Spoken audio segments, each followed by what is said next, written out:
Menurut kamu, apa keputusan yang paling bodoh yang pernah kalian ambil? Serius deh. Mungkin pernah nunda, minta maaf sama orang tua, atau mungkin pengen ngomong sesuatu tapi malah diem. Kita biasanya mikir, nanti juga sempat kok. Nah, di tahun 1994, ada satu orang yang cuma gara-gara satu keputusan kecil hampir nggak pulang. Namanya Mauro Prosperi. Dia lagi ikut lomba lari di Gurun Sahara. Terus tiba-tiba badai pasir datang. Peserta lain berhenti, mereka nunggu badai reda. Dia enggak. Dia tetap lari. Bukan karena enggak tahu bahaya, cuma karena dia enggak mau kesalip. Dia pikir bentar lagi juga selesai. Beberapa menit kemudian badainya berhenti. Dan dia lihat sekelilingnya. Kosong. Gak ada orang, gak ada jejak kaki. Dia sendirian. Dan semua itu cuma karena dia lari sedikit lebih lama dari yang lain. Assalamualaikum, sini aku ceritain.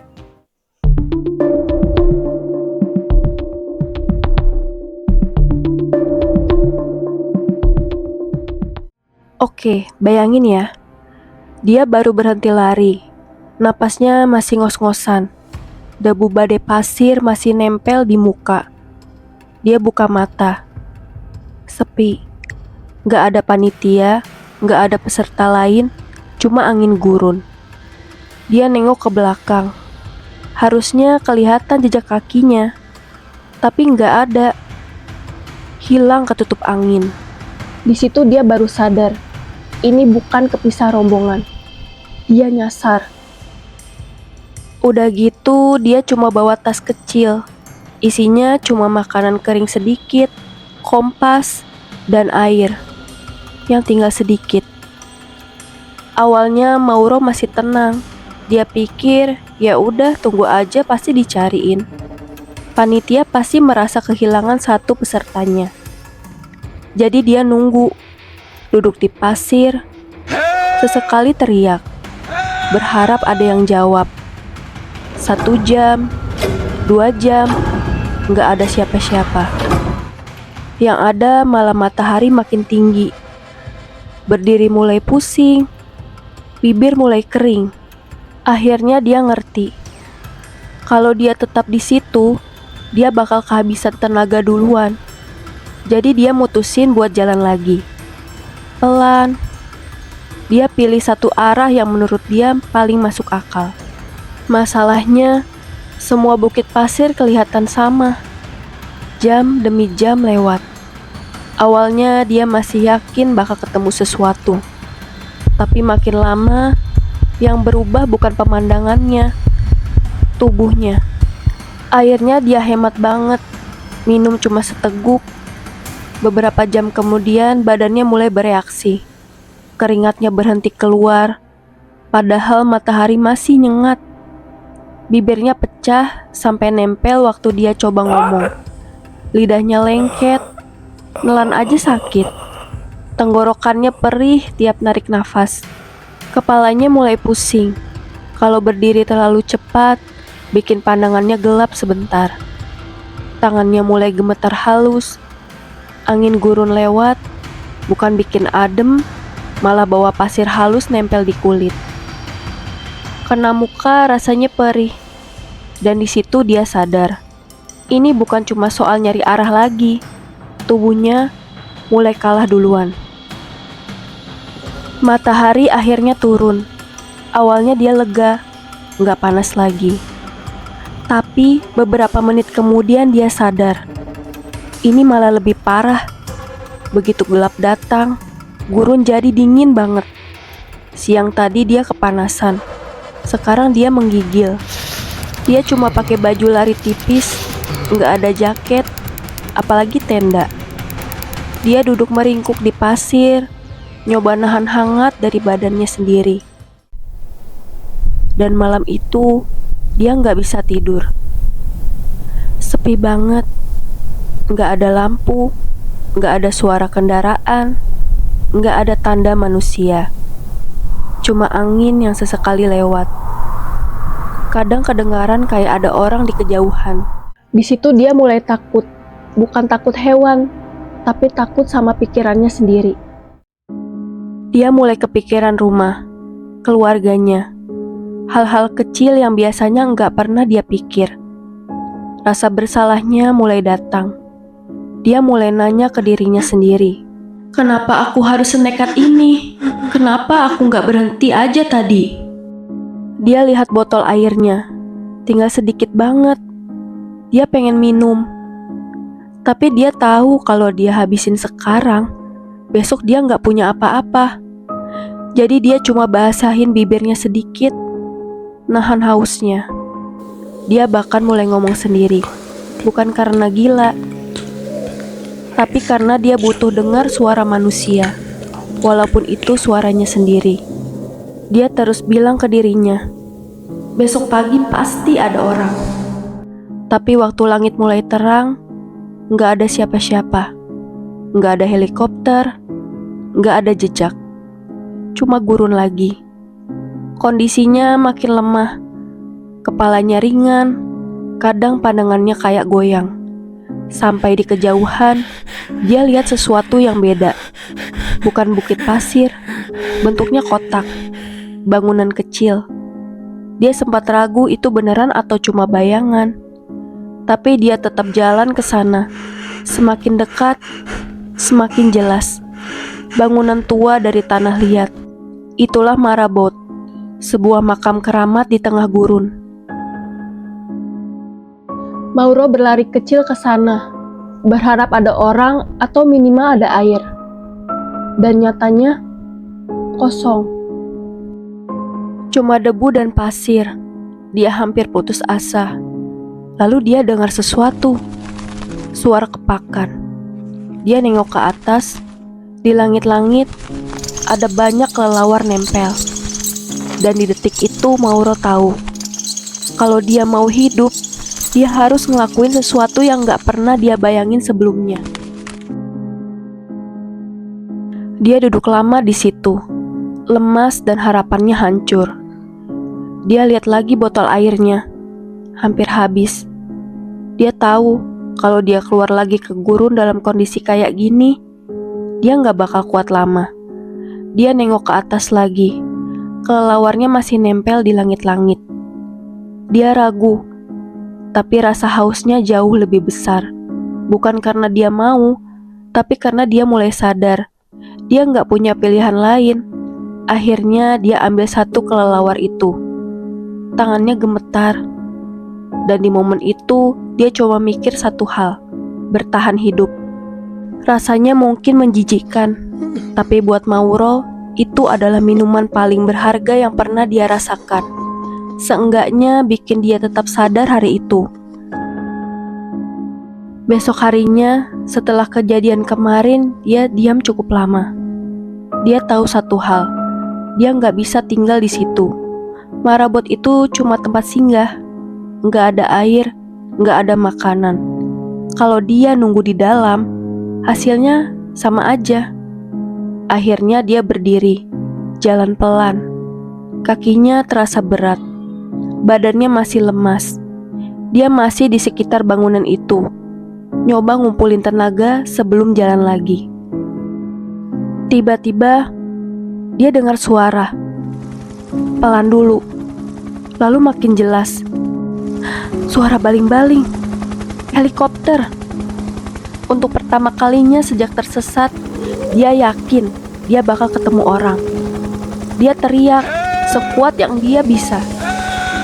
Tapi anginnya kencang, suaranya kalah sama gurun. Di situ dia baru ingat sesuatu. Di tas lombanya, iya, ada suara darurat. Tangannya gemeter waktu dia cari. Dia nyalain, asapnya naik. Dia tunggu, helikopternya masih kedengeran. Makin dekat, dia yakin mereka bakal lihat. Tapi beberapa detik kemudian, suaranya makin menjauh. Helikopternya lewat. Mereka nggak lihat dia. Dan disitulah mungkin momen paling beratnya. Karena itu artinya, tim pencari sebenarnya sudah dekat dan tetap nggak menemukan dia. Setelah helikopter itu lewat, dia masuk lagi ke dalam marabot. Kali ini beda. Tadi dia masih berharap diselamatkan. Sekarang, enggak lagi. Dia duduk lama di lantai. Capeknya, hausnya, sepinya, numpuk semua. Untuk pertama kalinya dia kepikiran. Dia putuskan buat mengakhiri semuanya di sini. Dia nggak mau berakhir pelan-pelan karena dehidrasi yang menyiksa. Dia mau berakhir dengan caranya sendiri. Dia lukai tangannya. Dia berbaring, membejamkan mata, dan menunggu ajalnya datang. Tapi besok paginya, Mauro terbangun. Matanya terbuka, dan dia masih bisa melihat matahari. Dia kaget. Dia lihat pergelangan tangannya. Dan ternyata, lukanya sudah tertutup. Darahnya membeku. Karena dia dehidrasi parah, darahnya jadi sangat kental. Saking kentalnya, darah itu nggak bisa mengalir keluar dan malah menyumbat lukanya sendiri. Maut seolah-olah menolak dia. Dan justru di situ dia sadar, kalau dia masih hidup sampai sekarang, berarti dia belum boleh berhenti. Dia pelan-pelan tenang lagi. Dia rapihin tasnya. Dia berdiri. Kali ini dia nggak jalan asal arah. Dia ingat satu pesan lama dari ayahnya. Ikuti arah awan saat fajar. Besok paginya dia mulai jalan ke arah itu. Nggak cepat, nggak kuat juga. Dia cuma jalan. Berhenti, jalan lagi. Hari demi hari lewat. Dia nggak tahu sudah berapa jauh. Dia cuma tahu dia harus terus bergerak. Sampai suatu saat, dia lihat sesuatu di pasir. Bukan bayangan. Jejak. Jejak kaki hewan. Kambing. Dan gak jauh dari situ, dia lihat seorang anak pengembala. Anak itu berhenti. Dia lihat Mauro, lalu malah mundur. Wajar banget kalau dia takut. Kondisi Mauro sudah parah banget. Kulitnya gosong terbakar matahari, bibir pecah, bajunya kotor dan robek. Badannya jauh lebih kurus dari saat mulai lomba. Anak itu langsung lari. Bukan kabur, dia manggil orang dewasa. Beberapa waktu kemudian orang-orang datang. Mereka bantu dia berdiri, dikasih minum pelan-pelan. Dan disitulah akhirnya Mauro benar-benar selamat. Tapi cerita sebenarnya baru kebuka setelah dia dibawa ke desa. Belakangan diketahui, selama hilang, dia sudah berjalan hampir 300 km. Hampir jarak Jakarta ke Cirebon. Dan yang lebih bikin kaget, dia bukan cuma keluar jalur lomba. Lombanya masih di Maroko. Mauro ditemukan sudah di wilayah Aljazair. Artinya, selama berhari-hari dia jalan tanpa sadar, menyeberangi perbatasan di tengah gurun. Pantas aja tim pencari nggak nemuin dia. Mereka nyari di jalur lomba. Sementara Mauro sudah sangat jauh dari sana. Sendirian di gurun. Mungkin kamu bertanya-tanya, kok ada sih orang senekat itu? Sebenarnya dia ikut lomba apa sih sampai taruhannya nyawa? Jadi, semua kejadian tadi berawal dari satu lomba. Namanya Marathon des Sables. Ini bukan lari biasa. Pesertanya harus menyeberang gurun Sahara berhari-hari. Totalnya sekitar 250 km. Biar kebayang, itu kira-kira kayak kamu jalan kaki dari Jakarta sampai Cirebon. Bukan jalan di trotoar, bukan jalan di aspal, tapi di pasir, tanpa pohon, tanpa tempat neduh. Suhunya bisa nyampe 50 derajat. Panas siang Jakarta aja udah bikin lemes. Di sana, air minum pun bisa ikut panas. Diam terlalu lama di bawah matahari, tubuh mulai kehabisan cairan. Dan semua perlengkapan harus mereka bawa sendiri di tas. Makanan seminggu, kompas, sampai suar darurat. Makanya Maura punya alat-alat itu tadi. Dan yang menarik, Mauro bukan pelari biasa. Di Italia, dia atlet pentathlon. Pentathlon itu atlet yang dilatih buat 5 hal sekaligus. Lari jarak jauh, renang, anggar, menembak, dan bahkan berkuda. Dan kudanya bukan kuda sendiri.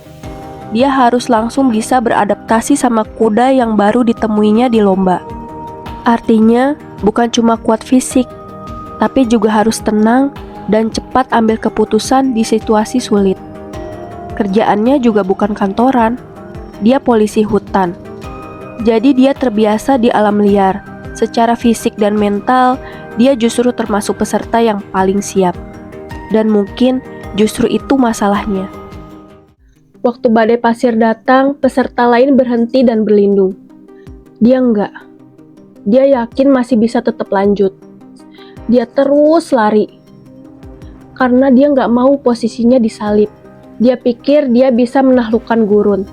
Tapi gurun tidak peduli sekuat apapun manusia. Dan dari beberapa menit itu, berubah menjadi 9 hari. Bertahan hidup sendirian di Sahara. Kadang hidup kita berubah bukan karena keputusan besar. Bukan karena hal yang kelihatan berbahaya, tapi karena momen kecil yang kita anggap nggak penting. Buat Mauro itu cuma beberapa menit tetap lari waktu badai, tapi akibatnya menjadi 9 hari bertahan hidup di gurun. Makanya kadang yang perlu kita hati-hatiin itu bukan cuma pilihan yang besar, justru pilihan kecil yang kita ambil sambil ngerasa, yang nggak bakal kenapa-napa ini. Oke, sekian dulu ceritaku. Terima kasih yang sudah nonton sampai akhir. Kalau kamu merasa cerita Mauro ini menarik, boleh minta like-nya. Dan jangan lupa subscribe untuk tahu cerita-cerita menarik dari channel aku. Wassalamualaikum warahmatullahi wabarakatuh. Sampai jumpa.